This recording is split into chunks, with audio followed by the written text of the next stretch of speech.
رجالا كثيرا ونساء واتقوا الله الذي تساءلون به والأرحام إن الله كان عليكم رقيبا يا أيها الذين آمنوا اتقوا الله وقولوا قولا سديدا يصلح لكم أعمالكم ويغفر لكم ذنوبكم ومن يطع الله ورسوله فقد فاز فوزا عظيما۔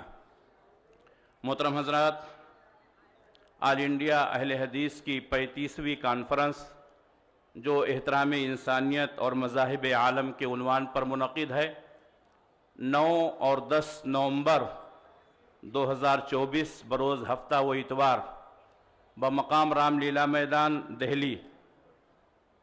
اس پروگرام کے انعقاد پر مرکزی جمعیت اہل حدیث کے اعوان و انصار کو مبارکباد پیش کرتا ہوں اور اللہ سے دعا کرتا ہوں کہ اللہ رب العالمین اس پروگرام کو بامقصد بنائے اور ہماری جماعت و جمعیت کو اللہ تبارک و تعالی نظر بد سے محفوظ رکھے۔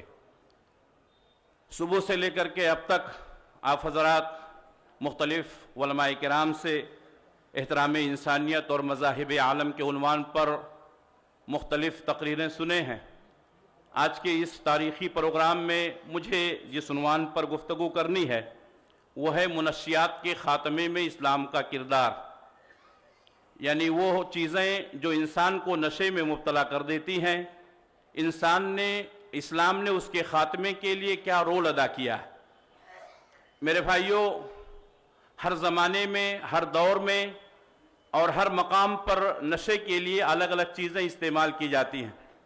کہیں پر شراب، کہیں پر گانجا، کہیں پر ڈرگس اور کہیں پر تمباکو، کہیں پر سگریٹ اور کہیں پر بیڑی یا اس کے علاوہ بھی مختلف چیزیں استعمال کی جاتی ہیں۔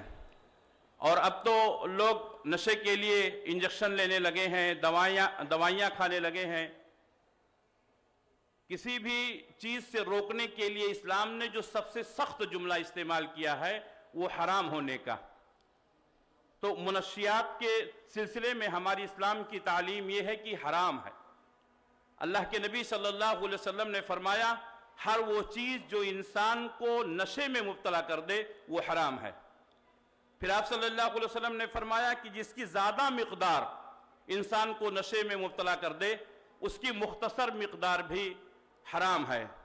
بہت سارے لوگ یہ سوچیں گے کہ بہت ساری چیزیں ایسی ہیں جو حلال اور جائز چیزوں سے بنائی جاتی ہیں۔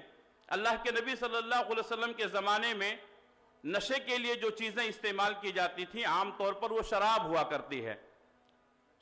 کرتی تھی۔ پیارے نبی صلی اللہ علیہ وسلم سے ذکر کیا گیا کہ اے اللہ کے رسول، ہمارے ہاں جو شراب بنائی جاتی ہے شہد کی بنائی جاتی ہے، اور بعض لوگوں نے کہا کہ اے اللہ کے رسول، ہمارے ہاں جو شراب بنائی جاتی ہے وہ کھجور کی بنائی جاتی ہے، اور بعض لوگوں نے کہا کہ اے اللہ کے رسول، ہمارے ہاں جو شراب بنائی جاتی ہے وہ جو کی، انگور کی بنائی جاتی ہے۔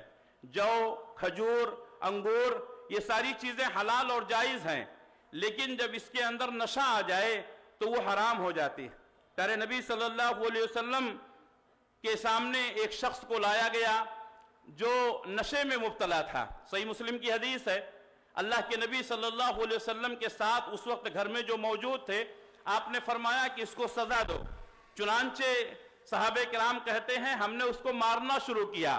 کچھ لوگوں نے جوتے سے مارا، کچھ لوگوں نے لکڑیوں سے مارا، کچھ لوگوں نے کپڑے سے مارا، اور بعد میں اللہ کے نبی صلی اللہ علیہ وسلم نے ایسے شخص کو جو نشہ کا استعمال کرے، نشہ آور چیزوں کا استعمال کرے، آپ صلی اللہ علیہ وسلم نے اس کے لیے 40 کوڑے متعین کیے۔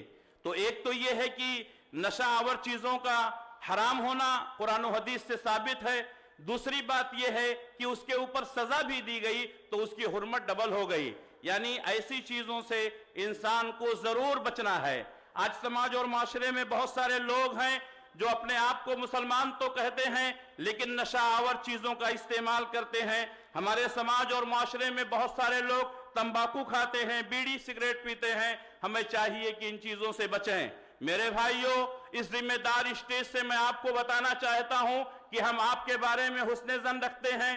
ہم جانتے ہیں کہ ہماری جماعت کا کوئی شخص ایسی حرام چیزوں کا ارتکاب نہیں کر سکتا ہے، لیکن پھر بھی اگر ہماری مجلس میں کوئی شخص بیٹھا ہو جو ان چیزوں کا استعمال کرتا ہو، شراب پیتا ہو یا سگریٹ پیتا ہو یا تمباکو کا استعمال کرتا ہو یا نشیلی چیزوں کا استعمال کرتا ہو، تو میں اس سے یہ التماس کروں گا اللہ کے واسطے ان چیزوں کو چھوڑ دیں، اللہ کے واسطے ان چیزوں کو چھوڑ دیں، توبہ کریں۔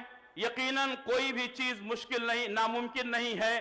حرام چیزوں کا جو شخص عادی ہو جاتا ہے اس کو چھوڑنے میں تھوڑی پریشانی ہوتی ہے، لیکن اگر اللہ کے لیے آپ چھوڑیں گے تو انشاءاللہ اللہ کی مدد ضرور شامل حال ہوگی۔ کانفرنسوں کے انعقاد کا مقصد یہ ہوتا ہے کہ سماج اور معاشرے میں جو پھیلی ہوئی برائیاں ہیں ان کی طرف نشاندہی کیا جائے اور ان کو لوگوں سے روکا جائے، لہٰذا منشیات سے بچنا ہم سب کو ضروری ہے۔ میرے بھائیوں، اس کے بہت سارے نقصانات ہیں۔ سب سے پہلا نقصان تو یہ ہے کہ انسان حرام کا ارتکاب کرتا ہے۔ پیارے نبی صلی اللہ علیہ وسلم نے فرمایا جو بدن حرام غذا سے پلا ہو وہ جہنم میں جائے گا۔ اسی طریقے سے منشیات کا استعمال کرنا یہ فضول خرچی ہے۔ قیامت کے دن اللہ تبارک و تعالی جو انسانوں سے بہت سارے سوالات کرے گا، اس میں سے ایک سوال یہ ہوگا کہ تو نے مال کہاں سے کمایا تھا اور کہاں خرچ کیا تھا۔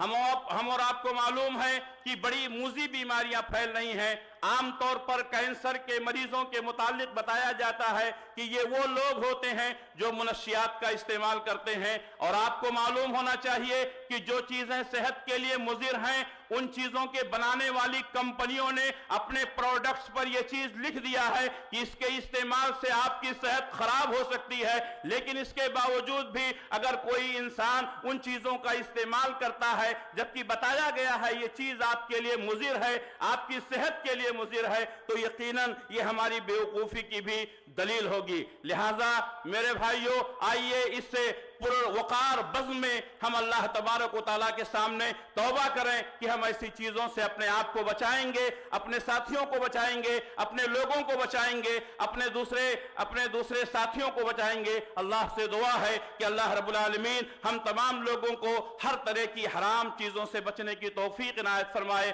اللہ ہم سب کا حامی و ناصر ہو، اور جتنے لوگوں نے یہاں شرکت کی ہے اللہ تبارک و تعالیٰ سب کو اس کا بہترین بدلہ دنیا اور آخرت میں عطا فرمائے۔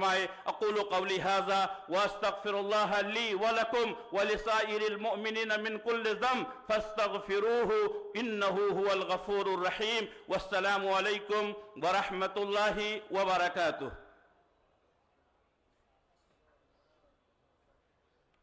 جزاک اللہ احسن الجزاء۔ ابھی ہم مولانا